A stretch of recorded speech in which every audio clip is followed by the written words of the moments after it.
नमस्कार. आज आपण या व्हिडिओच्या माध्यमातून पाहणार आहोत आपल्या घरामध्ये असलेलं देवघर आणि या देवघरामध्ये किती मूर्त्या असाव्यात, किती प्रकारच्या मूर्त्या असाव्यात, किती त्या मूर्त्यांची हाईट म्हणजे उंची किती असावी, हे सविस्तर व्हिडिओ मी तुमच्यासाठी बनवत आहे. हा व्हिडिओ शेवटपर्यंत नक्की पहा, कारण प्रत्येकाच्या घरामध्ये आम्ही धार्मिक विधीसाठी जात असतो आणि प्रत्येकाचा हा प्रश्न असतो की गुरुजी भरपूर मूर्त्या आहेत. आमच्या घरातील काही व्यक्ती क्षेत्री गेले होते, त्या ठिकाणून प्रत्येक मूर्त्या आणून ठेवलेल्या आहेत. आजच्या युगाप्रमाणे प्रत्येक मुलं कामासाठी बाहेर जातात किंवा कोणी बाहेर देशामध्ये आहे, परदेशी आहे किंवा आपल्या आजच्या धावत्या युगामुळे प्रत्येकाला रोज एवढ्या मूर्त्यांचं पूजन करण्यासाठी वेळ मिळतच नाही. तर गुरुजी याच्यावरती काही उपाय आहे का, असे अनेकांचे प्रश्न आहेत. तर उपाय आहे, हा व्हिडिओ शेवटपर्यंत नक्की पहा. आपल्या शास्त्राप्रमाणे कुलपंचायतन 5 प्रकारच्या देवता, 7 प्रकारच्या देवताही तुम्ही त्या ठिकाणी मांडू शकता. पण प्रामुख्याने आपल्या घरामध्ये कुलदैवत असेल किंवा कुलदेवी असेल यांची मूर्ती, शंख, घंटी, बाळकृष्ण, गणपती, अन्नपूर्णेची मूर्ती, लक्ष्मी इत्यादी तुम्ही ह्या महत्त्वाच्या देवता आपल्या घरामध्ये तुम्ही अवश्य मांडू शकता आणि याच देवतेचं रोज पूजन केलं तरी चालणार आहे. इतरत्र ज्या देवता आहेत, ज्या तुमच्या कुलपंचायतन म्हणजे कुळाशी संबंधित नाहीत किंवा इतरत्र ठिकाणी तुम्ही त्या जाऊन मूर्त्या आणलेल्या आहेत, अशा मूर्त्यांचं तुम्ही विसर्जन केलं तरी हरकत नाही आहे. पण वंश परंपरागत चालत आलेल्या मूर्त्या जरी असतील, पण त्या मूर्त्यांचं रेखीव काम व्यवस्थित नाही, त्यासुद्धा तुम्ही व्यवस्थित मूर्त्या नसतील तर त्यासुद्धा तुम्ही विसर्जित केल्या तरी चालणार आहेत. आता आपण पाहणार आहोत देवतेची मांडणी.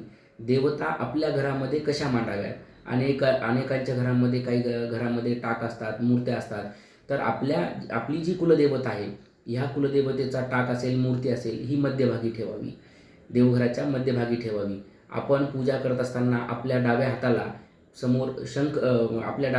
समोर घंटी ठेवावी, आपल्या उजव्या हाताला शंख ठेवावा आणि शंखाचा जो उतरता निमुळता भाग असतो, हा भाग उत्तरेकडे अवश्य करावा आणि शंखामध्ये पाणी भरण्यास विसरू नये. रिकामा शंख आपल्या देवघरामध्ये ठेवू नये, असे चालत नसतं. म्हणून शंखामध्ये आवर्जून पाणी भरा. मध्यभागी पुढे गणेशाची मूर्ती ठेवावी, त्यामागे बाळकृष्णाची मूर्ती ठेवावी, त्यानंतर अन्नपूर्णेची मूर्ती बाजूला ठेवावी, मंगळागौरीची मूर्ती असेल मंगळागौरीची मूर्ती ठेवावी, लक्ष्मीची मूर्ती ठेवावी. अनेकांच्या घरामध्ये अशा वेगवेगळ्या प्रकारच्या मूर्त्या असतात, तर त्या ज्या आपल्याला नको आहेत त्या मूर्त्या तुम्ही काढून त्यांचं विसर्जन केलं तरी हरकत नाही. अशा मूर्त्या तुम्ही एखाद्या मूर्ती घडवणारा जो असतो त्यांच्याकडे घेऊन जाऊन त्या मूर्तीचे जे काही पैसे मिळतात त्यासाठी आपल्याला देवाला उपयोगी अशी वस्तू आणावी. त्यानंतर आता आपण पाहणार आहोत मूर्त्यांची उंची किती असायला पाहिजे. 3 इंचापेक्षा कोणतीही मूर्ती जास्त नसू नये आपल्या देवघरामध्ये. अशा प्रकारे मूर्त्यांची सुद्धा तुम्ही उंची पण पहा. जर उंची भरपूर असेल तर ती मूर्ती तुम्ही लहान करून आणू शकता. त्या मूर्तीची उंची 3 इंच किंवा 3.25 इंच जास्तीत जास्त तुम्ही आणू शकणार आहात. अशा मूर्त्या पहा, जेणेकरून तुम्हाला या मूर्तींचं रोज पूजन करता यावं. एवढ्याच मूर्त्या ठेवा. आपण अनेक ठिकाणी जाऊन मूर्त्या आणलेल्या असतात पण पूजाच होत नाही, तर अशा देवतांची विटंबना होत असते. याची तुम्ही सगळ्यांनी अवश्य काळजी घेतली पाहिजे. म्हणजे आपल्या कुलदेवतेचा, कुलपंचायतन देवतेचा आशीर्वाद आपल्यावरती, आपल्या परिवारावरती कायम राहील. या संबंधित आपले काही प्रश्न असतील तर जरूर आम्हाला कमेंटद्वारे, मेसेजद्वारे विचारा. आम्ही तुम्हाला प्रश्नाचे उत्तर देण्याचे नक्की प्रयत्न करू. हा व्हिडिओ कसा वाटला अवश्य आम्हाला सांगा.